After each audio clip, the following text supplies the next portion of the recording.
Donc déjà, bonjour à tous.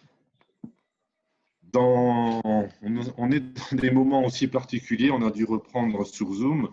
Tout d'abord, je voulais euh, qu'il y ait un chant qui reste par rapport au moment de louange qu'on vient d'avoir. C'est dans les bons et les mauvais moments, Dieu est là. Et je crois que ce chant est vraiment d'actualité par rapport à ce que nous pouvons vivre et par rapport à la prédication qu'on va avoir maintenant. Euh, je crois que la situation actuelle est vraiment particulière et je voudrais qu'on reste dans la même idée que la semaine dernière où on a eu une prédication qui nous a beaucoup fortifiés, qui nous a beaucoup encouragés à prier pour nos proches, à prier pour nos cercles d'influence et que dans certaines situations, on pouvait vivre des combats spirituels, il fallait les reconnaître. Et je crois que le message d'aujourd'hui et que j'avais préparé déjà avant la semaine dernière était dans la même lignée. Euh, il avait aussi comme fondement aussi cette prophétie qui avait été donnée il y a quelque temps à l'Église. Je vais la rappeler brièvement, où c'était un homme qui avait reçu la lumière et cette lumière, il l'avait gardée pour lui. Cette lumière, il l'avait gardée, il avait veillé sur elle et cette lumière, il était un peu recroquevillé sur cette lumière, il l'a gardée pour lui. Et autour de lui, l'obscurité grandissait de plus en plus et les gens, et même lui-même, avaient du mal à se diriger parce que l'obscurité grandissait. Et Dieu lui demande à un moment donné de prendre cette lumière et de la soulever, et de la soulever au-dessus de lui pour qu'il puisse voir ce qui l'entoure, mais aussi pour que ceux qui étaient dans l'obscurité puissent voir cette lumière. Et c'était, voilà, ça s'était arrêté là, et je voyais en fait plusieurs groupes de lumière et des gens qui étaient autour de cette lumière, rassemblés autour de cette lumière. Donc ça m'a beaucoup travaillé. C'était euh, sur le coup, je me suis arrêté là et en fait, en discutant avec plusieurs personnes, je me suis aperçu que ce message avait été donné d'une manière différente à plusieurs églises et je crois que ce message, c'est vraiment la réponse de Dieu à cette situation actuelle, comment l'Église doit réagir. Alors je dirais en introduction que la crise sanitaire et le monde actuel se remplit de plus en plus d'obscurité et de peur. Le peur du lendemain, nos fondements, nos habitudes ont été bouleversés, ébranlés. Même en tant que chrétien, on a été surpris, on a été bousculé. Et je crois qu'actuellement, les gens ne savent plus vers qui se tourner. Faut-il se tourner vers les politiques? Faut-il se tourner vers les scientifiques? Tout le monde a été bouleversé et on ne sait plus vers qui se tourner. Et je dirais que cette crise, que ce soit cette crise au niveau sanitaire ou même au niveau des attentats en France, a ranimé beaucoup de peur chez les gens et on ne sait plus quoi penser. Je dirais que cette crise sanitaire a, comment dire, provoque des réactions différentes suivant les gens.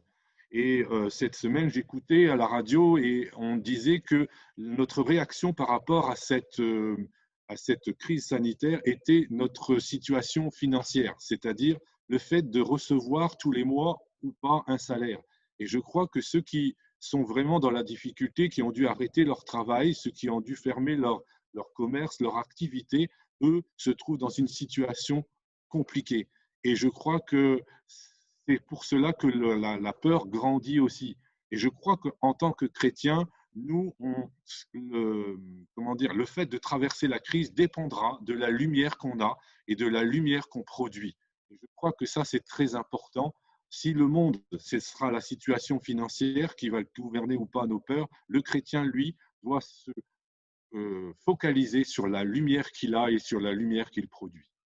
Nos certitudes, comme j'ai dit, euh, ont été ébranlées. Qui aurait cru qu'aujourd'hui encore, on aurait dû faire que les églises de France, les églises de Luxembourg, les églises de Belgique et d'Allemagne auraient dû se fermer.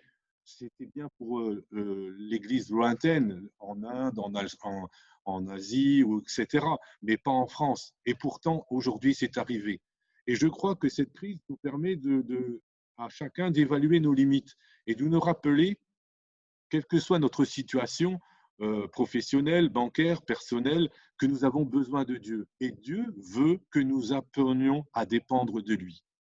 Et je crois que ça, c'est très important. C'est un message aussi que Dieu veut nous apporter, parce que même en tant que chrétien, il y a certaines choses qu'on a dû abandonner, il y a certaines choses qu'on doit apprendre à dépendre de Dieu et non pas de nous-mêmes. Face à ces ténèbres grandissant, l'immoralité, la violence, le rejet de Dieu, quelle doit être la réponse de l'Église? Je crois que ce qu'on voit à l'écran, c'est un phare dans la nuit. L'Église doit être un phare dans la nuit, dans les ténèbres qui nous entourent. Et quelle doit être ma réponse en tant que chrétien? Vais-je surmonter cette difficulté, cette épreuve? Comment je vais la surmonter?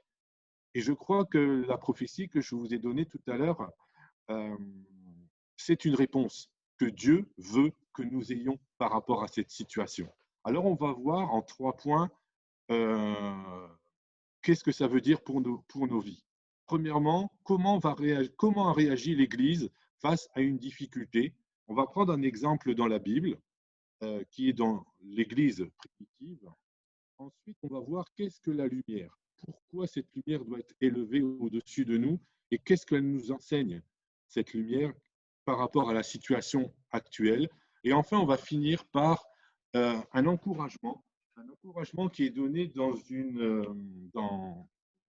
Zacharie et qui est un message que Dieu adresse à son peuple, au peuple d'Israël. Et on verra en quoi ça concerne en quoi ça concerne pour notre temps actuel. Alors, on va lire dans Actes chapitre 4 et verset 23. Voilà, donc là, vous avez le passage à l'écran. Bon, je vais pas... Non, je vais tout lire là parce qu'en fait, j'ai enlevé certains passages. Après avoir été relâché, donc bon, avant de commencer, je vais quand même donner le contexte parce que comme ça nous permet de mieux comprendre le passage qu'on va lire. Jésus est ressuscité. Les disciples sont seuls et on se trouve après la Pentecôte. C'est-à-dire que le Saint-Esprit est descendu sur les disciples. Les disciples, après la mort de Jésus, s'étaient recroquevillés ensemble et de peur des persécutions que les Romains avaient menacées contre eux et la persécution aussi des Juifs contre eux. Ils s'étaient retrouvés et s'étaient un peu, on va dire, cachés. Et Jésus leur avait dit, juste avant de remonter au ciel, attendez à Jérusalem qu'une puissance descende sur vous. Et c'est ce qu'ils avaient fait. Le Saint-Esprit était descendu sur eux et ils avaient été revêtus de puissance. Allô? Oui? Ah, pardon. Et ils vont voir à ce moment-là un monde qui est complètement différent. Ils attendaient que Jésus instaure le royaume de Dieu sur la terre et c'est eux qui vont construire ce royaume de Dieu. Pierre, qui avait renié Jésus, va maintenant prêcher dans la rue après la descente du Saint-Esprit. Et le passage qu'on va lire se situe après ces événements. Après avoir été relâchés, ils allèrent, donc les disciples, certains disciples avaient été emprisonnés, ils allèrent vers les leurs, c'est-à-dire vers l'Église, et racontèrent tout ce que les principaux sacrificateurs et les anciens leur avaient dit. Lorsqu'ils l'eurent entendu, ils élevèrent à Dieu la voix tous ensemble et dirent « Seigneur, toi qui as fait le ciel et la terre et tout ce qui s'y trouve, c'est toi qui as dit par le Saint-Esprit et par la bouche de notre serviteur David, pourquoi ce tumulte parmi les nations? Et maintenant, Seigneur, donc là je saute quelques versets pour arriver au 29, et maintenant, Seigneur, vois leurs menaces et donne à tes serviteurs d'annoncer ta parole avec une pleine assurance, en étendant ta main pour qu'ils fassent des guérisons, des miracles et des prodiges par le nom de ton serviteur Seigneur Jésus. Quand ils eurent prié, le lieu où ils étaient assemblés trembla, et ils furent tous remplis du Saint-Esprit, et ils annonçaient la parole de Dieu avec assurance. La multitude de ceux qui avaient cru n'était qu'un seul cœur et qu'une seule âme. Voilà. Ça, c'est la réponse de l'Église. Ça, c'est la réponse de l'Église à la persécution. Ils élevèrent à Dieu la voix tous ensemble. Et je crois que dans ces moments particuliers, on a besoin d'unité. Ils élevèrent la voix tous ensemble. Et on voit au verset 32, il est marqué « La multitude de ceux qui avaient cru n'était qu'un cœur et qu'une seule âme. Et ça, c'est très important. Dans ces moments particuliers, il est important que tous puissent participer à la vie de l'Église, que tous puissent venir encourager, fortifier celui qui est abattu, prier pour celui qui est peut-être sur son lit d'hôpital ou allongé, chez lui qui ne peut pas bouger ou qui est dans de la difficulté ou dans la peur. Chacun doit participer. La multitude de ceux qui avaient cru n'était qu'un seul cœur et qu'une seule âme. Et je crois que c'est important. Ensuite, il y a un autre point que je voulais mettre en évidence, c'est la prière que les disciples vont donner à Dieu, et même l'Église va donner à Dieu. Je crois que elle est importante, cette prière. Et maintenant, Seigneur, vois leurs menaces et donne à tes serviteurs d'annoncer ta parole avec une pleine assurance en étendant ta main pour qu'il se fasse des guérisons, des miracles et des prodiges par le nom de ton saint serviteur Jésus. Et je crois que moi et d'autres, je pense, j'espère que vous partagez cette idée, c'est que cette parole puisse être vraiment le leitmotiv de notre Église aujourd'hui. Parce que, en fait, là, on voit très bien que les disciples avaient Jésus au centre de leur vie. Ils avaient Dieu au centre de leur vie. Et ils peuvent dire ensemble, donne à tes serviteurs. Quand on n'a pas Dieu au centre de sa vie, on ne va pas prier de la même façon. On va dire, Seigneur, délivre-moi. On va se dire, Seigneur, tu vois ma détresse. Le jeu est au centre. Tandis que là, c'est Seigneur, donne à tes serviteurs afin que ta parole puisse être annoncée. Et je crois que dans ces événements, l'Église primitive a eu Jésus, a eu Dieu au centre de sa vie. Et c'est pour ça qu'ils ont pu traverser les temps difficiles dans lesquels ils vivaient. Tu peux passer. Alors, on va voir que faire et pourquoi. Alors, qu'est-ce que la lumière? La lumière, c'est un rayonnement d'énergie qui provient en fait du Soleil ou d'un astre lumineux. Par exemple, la Lune. La Lune est un astre qui reflète le rayonnement du Soleil. Sans Soleil, sans lampe, très peu d'objets émettent eux-mêmes de la lumière. Sans source de lumière, je ne vois rien. On voit avec l'image que je vous ai donnée que la lumière pure, la lumière issue du soleil, pour nous, est une lumière blanche. Et si on passe à travers un prisme, la lumière va se décomposer en plusieurs couleurs. Et l'ensemble des couleurs forme une seule couleur, la couleur blanche. Et c'est comme ça que ça marche dans l'univers. Nous voyons en fait un certain nombre de couleurs parce que la lumière blanche, la lumière pure, a été décomposée en plusieurs séries de couleurs. Alors maintenant, ça c'est on va dire, des remarques génériques. Maintenant, qu'est-ce que nous dit la Bible au sujet de la lumière? Jésus dira, je suis la lumière du monde. Celui qui marche, qui me suit, ne marchera pas dans les ténèbres, mais il aura la lumière de la vie. Et il dira ensuite, vous êtes la lumière du monde. En parlant des chrétiens, nous entrons, nous devons montrer le témoignage de Christ au monde.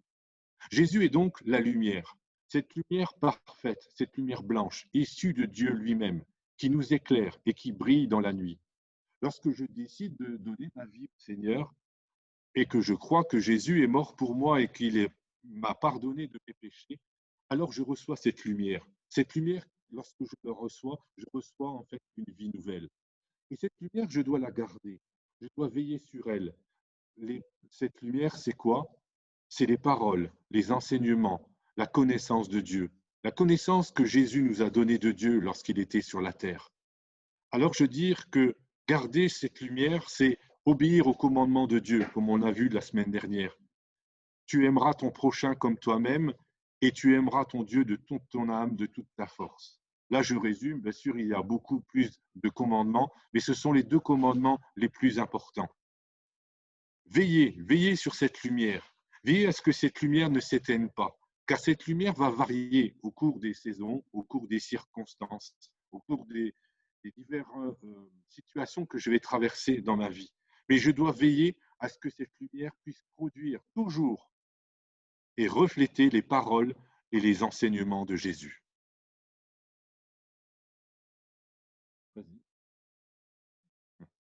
Alors, élever cette lumière. Lever la lumière de Jésus dans ma vie, c'est glorifier Dieu dans ma vie. Glorifier, c'est rendre gloire à quelqu'un, porter haut les faits, les paroles, les actions de quelqu'un, les mérites d'une personne. Quand Jésus était sur la terre, comment il a glorifié Dieu? En faisant connaître Dieu au monde, aux hommes, parce que les hommes ne le connaissaient pas, en leur enseignant ce qu'il avait appris du Père. Et nous devons faire la même chose. C'est ce que nous demandera Jésus avant de monter au ciel. Faites des disciples et baptisons au nom du Père, du Fils et du Saint-Esprit et enseignez-leur à garder mes enseignements. C'est ce que Dieu a voulu. C'est ce que Jésus a voulu de ses disciples, de chacun d'entre nous, que nous puissions glorifier Dieu en faisant connaître Dieu autour de nous. Glorifier Dieu, c'est faire connaître Dieu à ses enfants, à ses proches, à ses parents, à ses neveux, à ses oncles, à tous ceux qui sont dans notre cercle de plus proche. Et Dieu nous demande de, de faire refléter cette lumière qui puisse briller dans la nuit comme la lune éclaire la nuit, comme la lune éclaire la nuit, pardon. Dans Pierre, chapitre 2 et verset 9, il est dit, vous êtes une race royale, un sacerdoce royal, une nation sainte, pour que vous annonciez les vertus de celui qui nous a appelés des ténèbres à son admirable lumière. Jésus, lui, est monté au ciel, il n'est plus là, et le monde ne peut plus le voir. Il nous a laissés sur la terre pour reproduire la lumière de Christ, afin que cette lumière puisse être vue de tous ceux qui nous sont proches, afin que cette lumière puisse briller dans les ténèbres. Nous pouvons le faire, non pas par notre force, mais par l'Esprit du Seigneur qui est en nous. Alors, qu'est-ce qui fait que je vais brandir cette lumière? Non, on va revenir un peu en arrière. Alors, qu'est-ce qui fait que je vais brandir cette lumière? Parce que cette lumière, je peux la garder pour moi, recroquevillée et veiller sur elle, comme nous demande la parole, et de la garder dans notre cœur. Alors pourquoi d'un seul coup je vais essayer de prendre cette lumière et de la montrer pour qu'elle soit visible de tous? Tout cela dépendra de mon intimité avec Dieu, de mon état de cœur, de mes choix, de mes priorités, de ma vision des choses qui m'entourent. Si la lumière que j'ai, la lumière que je produis, la lumière spirituelle, bien entendu, n'est pas assez suffisante, alors je ne vais pas voir grand-chose autour de moi. Et les gens qui m'entourent ne verront pas cette lumière. Vous savez que 40% des gens ne sont pas revenus après le premier confinement à l'église. Pourtant, on a été tous surpris, mais le Saint-Esprit avait déjà vu ces choses. Le Saint-Esprit connaissait l'état de l'Église actuelle et Jésus connaît l'état de ton cœur aujourd'hui. Il sait pourquoi tu es, il sait dans quelle situation tu es. Es-tu prêt à son retour? Est-ce que je vois un monde qui se perd spirituellement, un monde qui s'éloigne de Dieu, ou plutôt un monde qui me propose de plus en plus de distractions, qui a une volonté de pouvoir avoir plus de tolérance, plus d'amour? Ça dépendra de la lumière que j'ai, que je possède, la lumière spirituelle, parce que Jésus est ma source de lumière. La lumière blanche est parfaite. Mais si je n'ai pas mon cœur rempli du Saint-Esprit, alors cette lumière pourra s'éteindre et elle va briller moins fort, de moins en moins fort et finir par s'éteindre. Il faut que nous soyons, comme je l'ai vu, comme je l'ai montré au tout début, comme un phare dans la nuit, un phare qui éclaire tous ceux qui ont besoin de chacun d'entre nous. Ce qui va me donner la force de lever cette lampe, ce sera mon intimité avec Dieu, comme je l'ai dit, ma soumission à sa parole, ma détermination à suivre, mes choix, mes priorités. Si Jésus est la lumière blanche, la lumière pure et parfaite, pourquoi je ne vois pas alors? Pourquoi on ne voit pas ma lumière alors? Parce que cette lumière, comme je l'ai montré dans la première diapo, peut passer passe par le prisme de mon cœur. Et j'ai besoin de laver mon cœur. J'ai besoin que mon cœur soit lavé, que mon cœur soit purifié, pour que cette lumière blanche puisse passer au travers de moi et ne pas produire des lumières de couleur bleu, rouge, qui ne portent pas très loin. La seule lumière qui porte loin, c'est la lumière blanche. On la voit de loin et elle nous permet de nous éclairer le plus possible. Alors, je dirais que nous avons besoin d'être lavés. Nous avons besoin d'être lavés comme Jésus a nettoyé les pieds de ses disciples parce que nous avons été salis. Nous avons été salis par plusieurs choses. La salissure de l'indifférence, la jalousie, le manque de repentance, peut-être le pardon, l'amour du monde plutôt que Dieu. C'est cela qui nous prisme la lumière blanche, la lumière pure de Jésus dans nos cœurs et dans nos vies. Mais il y a une solution, il faut se laisser laver par Jésus lui-même. C'est lui qui est capable de nous laver. Alors nous avons aussi besoin d'unité, comme je l'ai dit, une unité verticale et horizontale avec Dieu, avec mes frères et sœurs, car c'est là qu'elle est la bénédiction et c'est là qu'aura la force de l'Église. Si nous plaçons Dieu au centre de notre vie, l'œuvre de la croix, l'amour, le pardon, l'acceptation de l'autre, la repentance, alors on pourra dire, comme Dieu a dit à Ésaïe, je changerai devant les ténèbres devant toi en lumière et les endroits tortueux en plaine. Alors, je voudrais terminer par un encouragement qu'on retrouve dans le livre de Zacharie au chapitre 4, parce que vous savez que le thème qu'on a donné cette année, c'est construire la maison de Dieu. Construire la maison de Dieu familiale, de l'église locale, la maison de Dieu de ta personne même, et, les événements que nous vivons actuellement sont peut-être un arrêt à cette construction. Vous savez que dans le livre de Néhémie, la construction a dû s'arrêter parce qu'il y avait eu des difficultés. Il y avait eu des persécutions aussi contre ceux qui voulaient construire cette maison. Et nous sommes peut-être dans dans cette, dans cette optique. Alors on va lire dans Zacharie chapitre 4, donc juste après. L'ange qui parlait avec moi revint, et il me réveilla comme un homme que l'on réveille de son sommeil. Et il me dit, que vois-tu? Je répondis, regarde, et voici, il y a un chandelier tout or, surmonté d'un vase et portant 7 lampes, avec 7 conduits pour les lampes qui sont au sommet du chandelier. Il y a près de lui 2 oliviers, l'un à la droite du vase et l'autre à sa gauche. Et reprenant la parole, je dis à l'ange qui parlait avec moi, que signifient ces choses, mon Seigneur? Et l'ange qui parlait avec moi me répondit, ne sais-tu pas que signifient ces choses? Je dis non, mon Seigneur. Alors il reprit et me dit, c'est ici la parole que l'Éternel adresse à Zorobabel. Ce n'est ni par la force, ni par la puissance, mais par mon esprit, dit le Seigneur des armées. Qui es-tu, grande montagne, devant Zorobabel? Tu seras aplani. Il posera la pierre principale au milieu des acclamations, grâce, grâce pour elle. Amen. Et je crois que c'est cette phrase que je voudrais vraiment souligner. Ce n'est ni par la force, ni par la puissance, mais par mon esprit, dit les armées, que cette grande montagne qui se dresse devant toi sera aplanie. Le message donné par cette vision, c'est que l'Esprit Saint, représenté par l'huile, coule de 2 oliviers qui te permettra, qui nous permet de construire le temple, ton temple personnel et familial.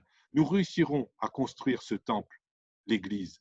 Comme Zorobabel a été en charge de construire ce temple, nous sommes aussi chargés de construire le temple de notre Église, le temple de notre famille, le temple spirituel.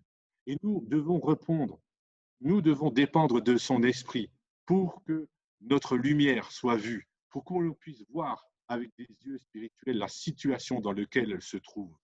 Vous savez que dans l'ancien temple, il y avait aussi une lumière.